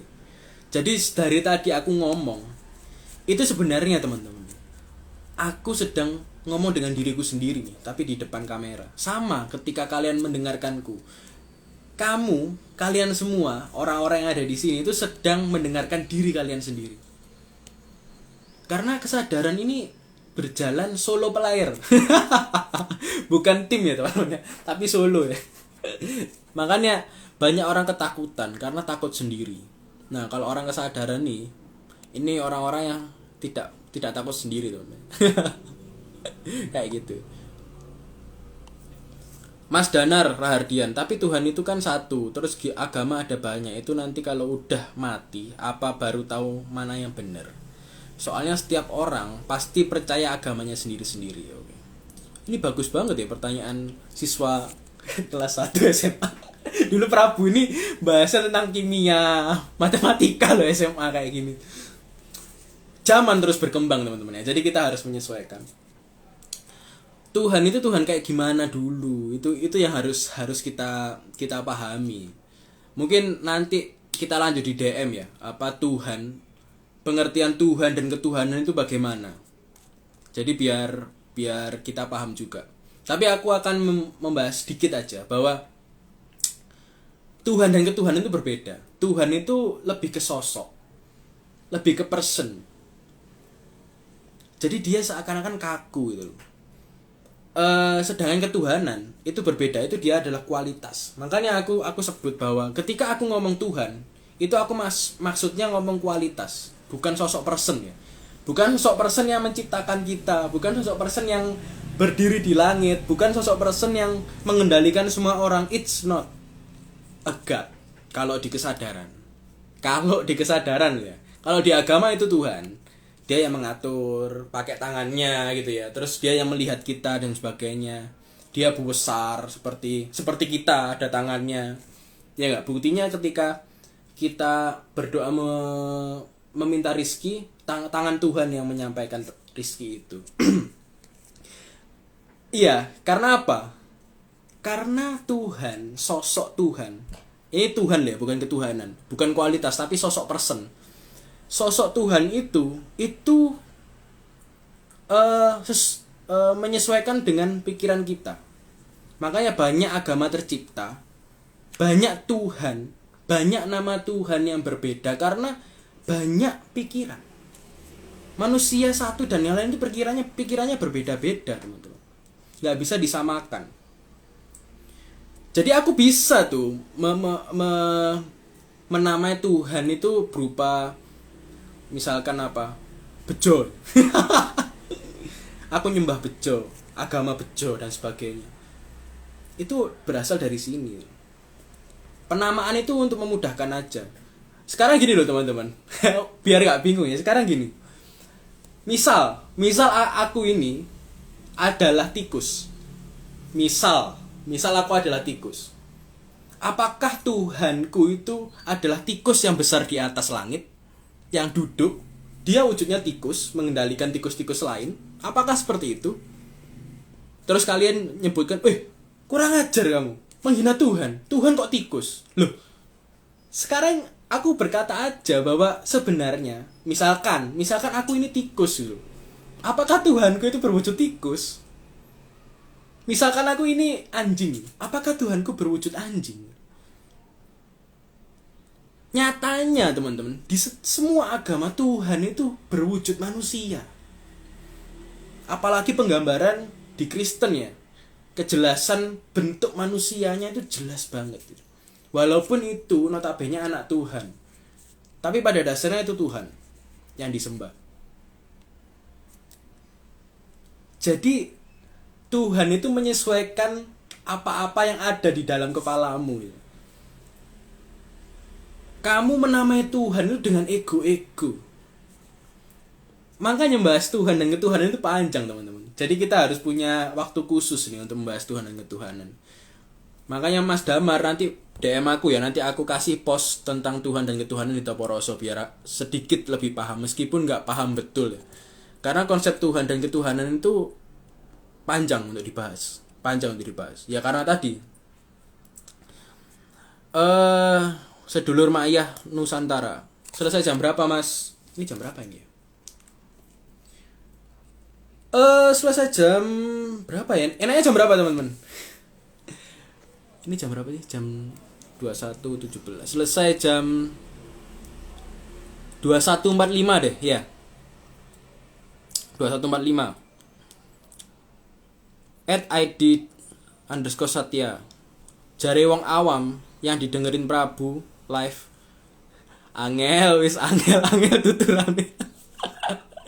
Iya. Dipa bagus, ketika orang menasihati orang lain secara tidak sadar ia menasihati diri sendiri. Betul sekali. Itu adalah mekanisme cermin semesta. Jaring-jaring matriks semesta. Buat kalian yang pengen jaring-jaring matriks semesta ada di sini nih. Di buku ini sudah dibahas jaring-jaring matriks semesta. Dan anehnya teman-teman ya, ini kan bukunya orang luar negeri ya teman-teman ya. Anehnya di depan, kata-kata depannya itu ada Jalaluddin Rumi. Jadi orang luar negeri itu menghargai banget keberadaan Jalaluddin Rumi. Mantap Prabu Jos. Oke siap. Ketika Prabu ngomong, sebenarnya kita sedang ngomong atau mendengarkan dengan diri kita sendiri. Saya ngerasa agak merinding. Kenapa ya? Ya karena sejatinya kamu itu. Kadang itu gini teman-teman. Misal ya, aku berbicara suatu hal, itu aku merinding sendiri. Karena kata-kata itu ada yang menyentuh keberadaanku juga. Nah contohnya sekarang aku merinding. Karena ada kata-kata yang menyentuh keberadaanku. Ini hal yang sama ketika guruku sedang menasihatiku atau ngomong di depan umum. Itu akan merinding juga aku. Karena ada kata-kata dia yang masuk ke dalam keberadaanku. Dan semua orang bisa. Nggak cuman guru, nggak cuman nabi, nggak cuman orang-orang berkesadaran, semua orang bisa menyentuh atau membuat orang lain merinding atau sentuhan-sentuhan kata kesadaran yang menyentuh keberadaannya. Itu bisa, semua orang bisa. Jadi jangan takut untuk mencoba. Waduh Kari, nanti upload di YouTube ya Prabu. Oke, Mas Arif Kansas. @afid, jika begitu mengapa harus ada sosok dalam benak kita? Oh, sosok yang tadi ya teman-teman, yang Tuhan. Itu karena untuk belajar. Kita memahami sosok itu untuk belajar. Sekarang gini sih, apakah dirimu itu yakin kalau dirimu itu bersosok? Kamu yakin tak? Prabu ini punya rambut kayak gini, mata kayak gini, kumis lele, gigi yang renggang, ada sedikit jerawat di sini dan sebagainya. Kamu yakin tak Prabu itu? Yakin sosok Prabu itu? Enggak. Prabu ini bukan pakaian ini. Prabu itu bukan bersosok. Sama. Apakah kamu yakin Afid itu bersosok? Enggak dong. Afid itu hanya nama. Apakah ini Afid? Ini itu tangannya Afid. Ini enggak. Ini hanya tangan gitu loh. Sekarang gini, coba tunjuk. Misalkan ya. Di manakah Afid? Kamu tunjuk. Kamu pakai jari tunjuk ini di manakah Afid? Di mana kamu nunjuknya? Di sini, ini dada. Di sini ini kepala. Di mana kamu nunjuk Afid? Karena kita bukan pakaian, makanya kita bingung. Di mana ya kita menunjuk Afid ya? Sekarang gini, tunjukkan di mana itu Allah. Tunjuk pakai jarimu. Di mana ya? Situ. Loh, ini enggak Allah. Emang di sini enggak Allah? Ya ini. Loh, emang di sini enggak Allah? Loh, bingung sendiri. Ya enggak? Jadi masa kamu muter-muter ini loh, semuanya ini loh. Sesuatu itu nggak bisa ditunjuk karena sesuatu itu bukan sosok. Selama penunjukan itu bisa ditunjuk, itu ada sosok. Selama sosok itu ada, tunjuk-tunjuk itu bisa. Au bertandika dua-dua. Berarti Kang sama dong dengan kitab-kitab yang ada pada setiap agama hanya dalam pikiran. Sebenarnya semua kitab itu pikiran, teman-teman. Kenapa semua kitab bentuknya pikiran? Karena itu untuk memudahkan. Contoh misalkan gini. Nabi Muhammad itu mengalami pengalaman yang luar biasa, pengalaman semesta yang luar biasa. Dia bingung tuh teman-teman, untuk bercerita itu bingung. Makanya dia menulis lewat kitab. Nah, tulisan-tulisan kitab itu dari mana kalau nggak dari sini? Tapi saking cerdasnya Nabi Muhammad, saking tokoh, aku sangat salut banget sama Nabi Muhammad itu, bisa menuliskan seperti itu. Meskipun ada bantuan, ini kiasan ya, bantuan Allah dari Jibril dan sebagainya, itu kan perumpamaan yang menurutku amazing banget untuk di kita resapi. Jadi semua kitab itu pikiran. Nah, tapi saking menjaga kata-kata ya. Kalau melengsir sedikit ini Prabu bisa digerebek kaum kadrun, kaum. Tapi teman-teman, ada kitab yang tidak bertulisan. Kalau orang Jawa itu kitab teles. Kitab garing itu kitab kering. Itu ya sini, kertas dan tinta dan tulisan. Kalau kitab teles atau kitab basah. Kenapa basah? Karena itu air. Kenapa air? Air kehidupan, air semesta. Kitab teles itu tidak bisa dituliskan. Kamu pasti mengira bahwa segala kejadian di Al-Quran itu adalah segala kehidupan Muhammad. Enggak. Segala hadis yang Muhammad katakan itu apakah semua kehidupannya? Enggak. Karena tidak. Karena ada yang tidak tertulis, yaitu kitab telesnya Muhammad, Nabi Muhammad. Kayak gitu ya. Jadi kitab suci itu dimaknai harus dua. Kitab teles dan kitab garing, atau kitab yang bisa dibaca dengan pikiran dan kitab yang bisa dibaca dengan kesadaran. Itu enak ngopi Oke, kapan-kapan kita ngopi ya. Promo terus. Iya lur, duitnya untuk ngembangin Toporoso ini lur.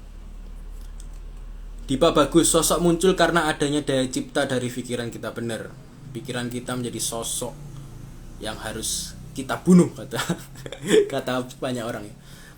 Lain Wire D00.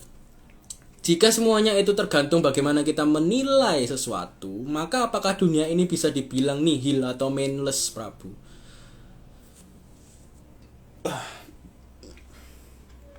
Ini perlu diluruskan.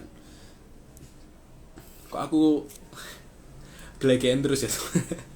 Ini perlu diluruskan bahwa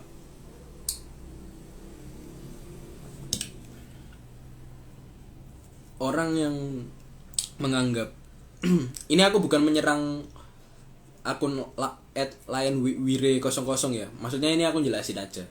Banyak orang yang menganggap bahwa dunia ini meaningless, dunia ini nggak ada isinya, dunia ini kosong, dunia ini nggak berarti apa-apa ya.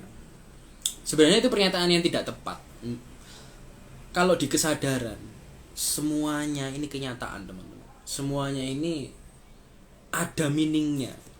Walaupun dari tadi Prabu itu menghujat pikiran, tapi pikiran tuh ya ada meaningnya loh, teman-teman. Ada manfaatnya loh, teman-teman. Sekarang gini loh, kalau kamu nggak punya pikiran, nggak punya akal sehat, apa bedanya kamu sama tikus, sama babi, sama anjing, sama jerapah, sama gajah, sama sapi? Apa bedanya? Kan nggak jauh beda. Makanya akal sehat itu penting. Akal sehat itu, ketika akal itu bisa sehat, itu diisi dengan informasi-informasi berupa pikiran. Jadi nggak ada yang meaningless ya, teman-teman ya. Semua itu meaningful. Nggak ada yang meaningless. Semua itu adalah bermakna. Oke? Hidupmu dan paling bermakna itu adalah hidupmu. Adalah keberadaan dirimu. Jadi jangan, apa ya, kadang orang menderita itu pengen membunuh dirinya sendiri. Pengen mengakhiri hidupnya sendiri karena dia merasa kosong di sini. Dia merasa penderitaan terus datang, akhirnya dia nggak kuat. It's a big no, teman-teman. Jujur aja, teman-teman. Semesta itu membutuhkanmu. Jujur aja ya. Keberadaanmu itu penting. Dan keberadaanmu itu tidak bisa digantikan oleh siapapun. Termasuk aku. Aku nggak bisa menggantikan keberadaan Budi. Budi pun nggak bisa menggantikan keberadaanku. Aku dan Budi itu sama-sama penting bagi semesta. Keberadaannya itu sama-sama penting. Gak ada yang gak penting. Semuanya penting. Seperti itu. Afid, bedanya awareness dengan mindfulness, Prabu. Bedanya awareness itu kewaspadaan, teman-teman ya. Sama mindfulness itu isi pikiran berisi. Nah, sebenarnya gini, itu beda dong. Kalau mindfulness tanpa didasari awareness atau pengamatan atau pengawasan, ya itu akan menjadi mindfulness aja, nggak menjadi love. Ketika mindfulness ditambah awareness, itu akan jadi love, meaningful, seperti itu ya. Info ngopi sambil bercerita ya. Di Surabaya, Prabu, nanti itu kalau mau ngopi bisa DM aku. Wilayah Surabaya dan Sidoarjo, oke? Bu, ini masuk YouTube nanti, masuk. Oke, pertanyaan di sini ya. Ayam broiler @19. Tadi disinggol sedikit Bhagavad Gita. Prabu, konsep karma yoga, jana yoga, bhakti yoga, raja yoga. Waduh, ini banyak banget. Itu apa? Ya, itu bisa dicari sendiri sih sebenarnya. Di Google itu ada, teman-teman. Nggak perlu aku jelasin ulang. Di Google itu ada, oke? Wakum, menyambung pertanyaan karma baik dan buruk. Perbuatan baik perbuatan baik dibalas jelek. Apakah pengaruh reinkarnasi? Semuanya berpengaruh, semuanya berkesinambungan gitu. Semuanya memiliki jaring-jaring matriks sendiri. Ada di buku ini, jaring-jaring matriks. Promosi mana? Lanjut. Biar cepet ya teman, lanjut aja. Tolong jelasin dong, Mas Dipa bagus. Tolong jelasin dong tentang meditasi Jawa kuno yang Prabu ketahui. Meditasi Jawa kuno itu sebenarnya Jawa kuno itu lebih mengacu kepada Hinduisme.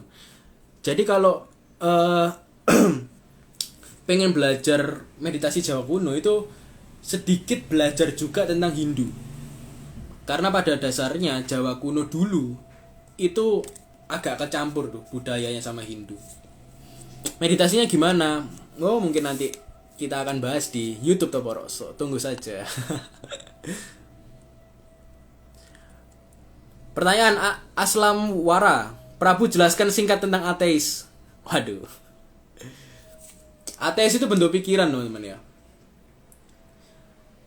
Gini.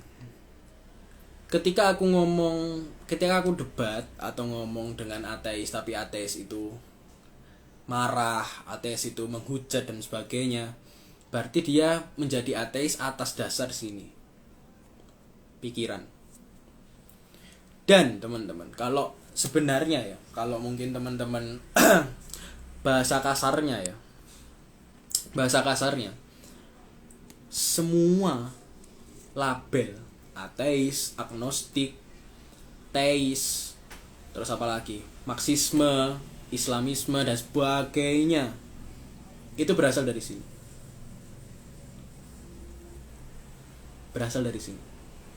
Karena itu membagi-bagi kelompok.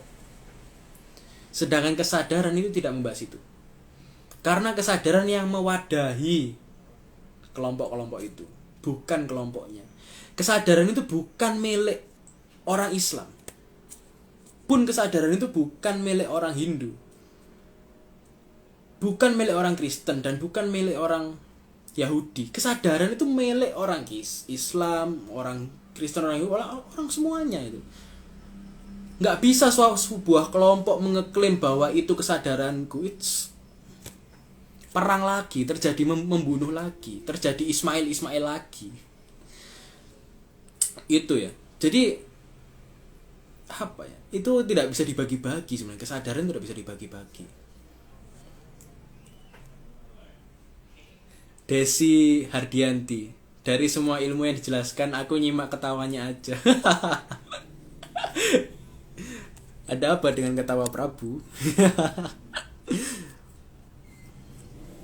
Oke. Apalagi nih? Podcast lanjut apa enggak Prabu? Iya, sebenarnya Prabu itu punya podcast teman-teman di ansor.fm namanya.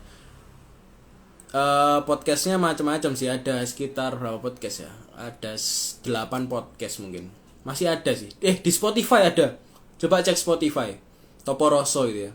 Mungkin kalian punya Spotify. Punya dong. Masa zaman sekarang nggak punya? Oke, sudah ya. Orang yang sudah masuk fase kesadaran akan selalu santuy dan gak goyah awan apapun yang datang. Bener gak bro? Bener. Oke. Ini kalian mau itu gak? Sesi meditasi gak? Atau gak usah? Coba komen. Kalian pengen sesi meditasi gak? Jadi Prabu ada teknik meditasi Aum atau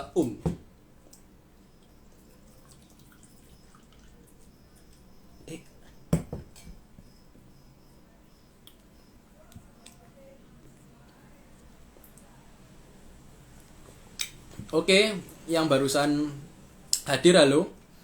Kita sudah bahas panjang lebar, teman. Yang barusan hadir. Oke, kita masuk sesi meditasi ya. Bentar. Oke. Tayangin film Blue aja kuat nggak meditasinya bang? Tukang parkiran. Tukang. Yo habis Q&A kita lagi.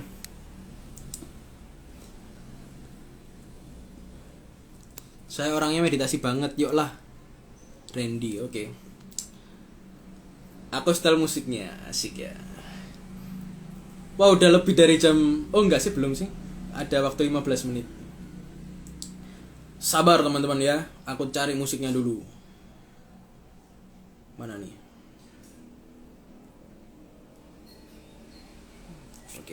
Dengar nggak?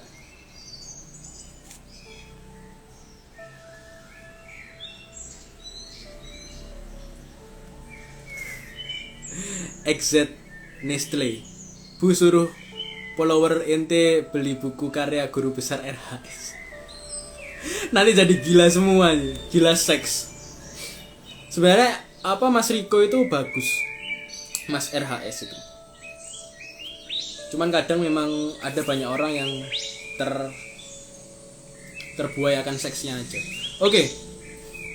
Ini maksudnya RHS itu ya, teman Prabu ya, ada ya. Teman Prabu bernama Riko.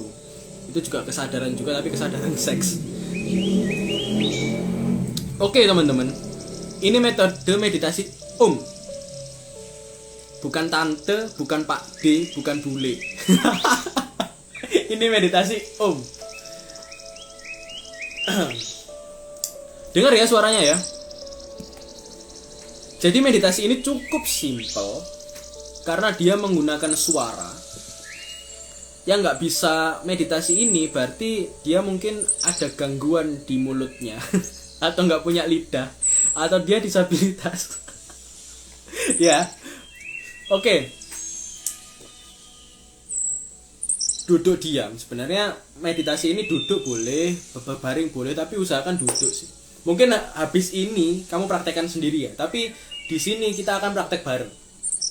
Seperti biasa sesi meditasi. Jadi mungkin HP-nya ditaruh atau pakai headset atau suaranya dibesarin. Kamu duduk diam, silau. Bersila. Sorry. Bersila. Tangannya bebas. Kalau Prabu sukanya gini sih. Ini mudra keseluruhan ya. Mudra putaran. Dan gini, kamu bersuara, nggak usah fokus nafas, tapi fokus suara.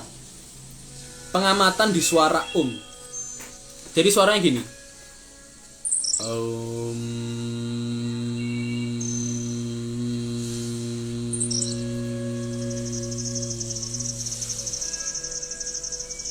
Lagi.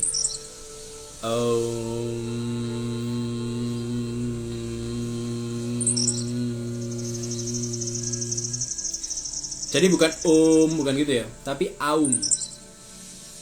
Itu sebenarnya dibaca au. Aum gitu ya. Tapi aum. Jadi mulutnya itu terbuka. Pas mana? Aum. Yang penting dengungannya ada di sini nih. Kamu pejamkan mata. Habis ini ya, kita sesi meditasi mungkin sekitar 5 menit ya. 5 menit ini nanti aku tinggal bentar. Aku mau ke toilet dulu. 5 menit ini kamu akan praktek sendiri-sendiri di live ini. Kayak gitu ya. Dicoba dulu suaranya.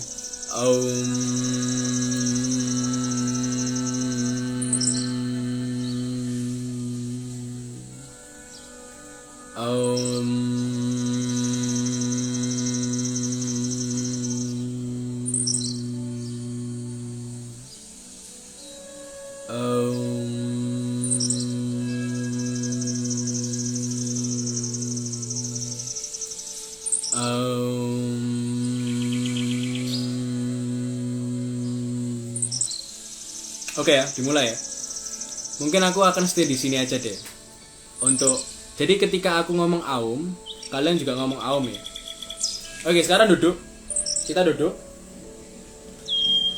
Pengamatannya di nafas. Bukan di maaf. Pengamatannya di suara aum itu tadi ya. Coba kalian duduk. Kita duduk diam bentar. Mungkin 5 menitan. Atau 3 menit lah ya, jangan lama-lama juga. Nanti bisa dipraktekkan setelah live ini. Oke, duduk diam, pejamkan mata. Tolong dengarkan musik ini dulu, musik meditasinya dulu.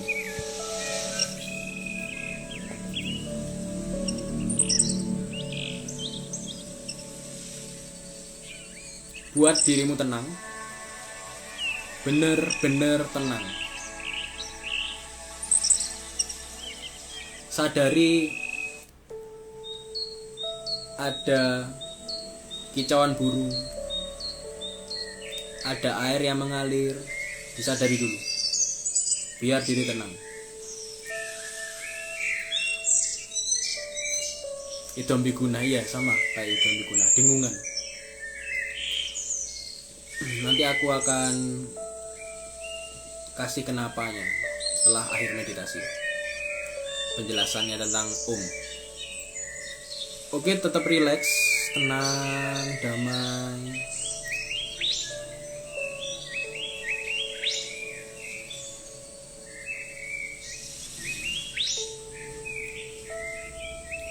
Oke, aku mulai ya, menggaungkan bersama-sama.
Terus lanjutin.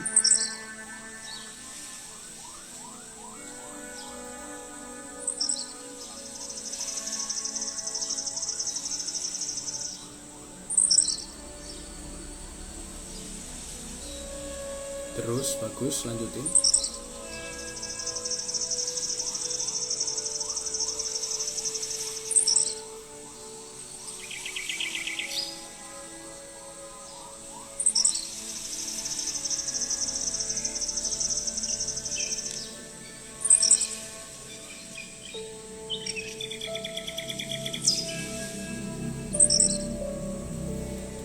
Semakin kamu menyadari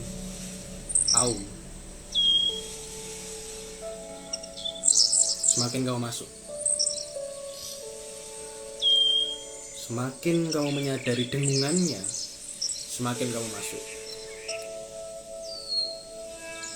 Buat dirimu serileks mungkin.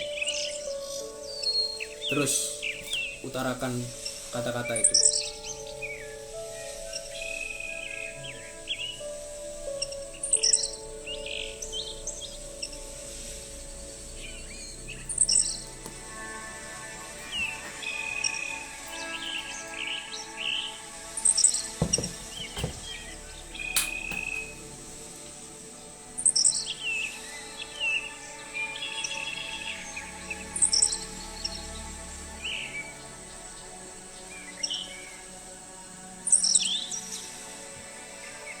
Sudah? Cukup? Gimana rasanya teman-teman? Komen dulu. Apa ada yang ngikutin tadi? Atau males ngikutin? Nanti aja setelah IG live ini berakhir.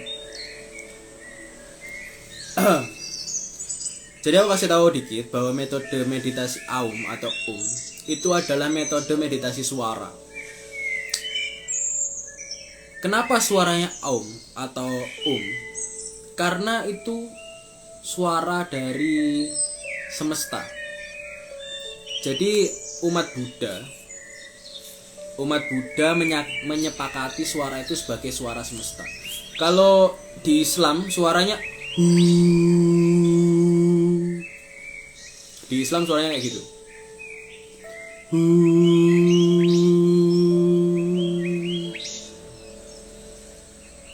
Kalau di Buddha sama. Ketika kamu berhasil, apa indikasi metode meditasi ini cocok buat kamu? Karena ada banyak metode meditasi ya teman. Indikasinya ada getaran di sini. Ketika kamu ngomong Aum, ini ada kayak sesuatu yang muter, sesuatu yang berputar. Atau bisa diganti ya teman-teman ya. Faisal selamanya enak Kang, relax. Lain wirid bergetar, oke. Kinoy ngantuk Prabu, iya karena relax ya, akhirnya ngantuk. Bisa kamu ganti dengan teman-teman.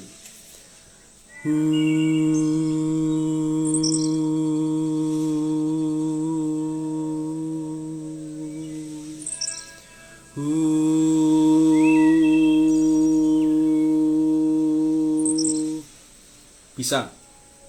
Itu enaknya gimana? Lebih greget, lebih ada getaran, atau Aum lebih ada getaran, itu terserah. Fokusnya ada di getarannya. Oke? Itu aja mungkin yang bisa aku share di G-Live Toporoso ini. Udah hampir 2 jam. Jadi Prabu mohon maaf banget. Ya boleh DM silakan yang mau tanya lebih lanjut atau tentang meditasi ya, tentang meditasi ini. Terima kasih yang sudah menonton hingga akhir. Terima kasih sudah melihat wajah Prabu ini. Ocehan-ocehan Prabu, ketawa-ketawa gak jelasnya Prabu. Terima kasih banget telah menyaksikan hingga pada menit sekian. Prabu mohon maaf banget kalau ada yang salah kata. Bisa di like dan subscribe kalau ini sudah masuk YouTube. Assalamualaikum warahmatullahi wabarakatuh. Salam semesta bagi kita semua. Tetap selalu bahagia teman-teman.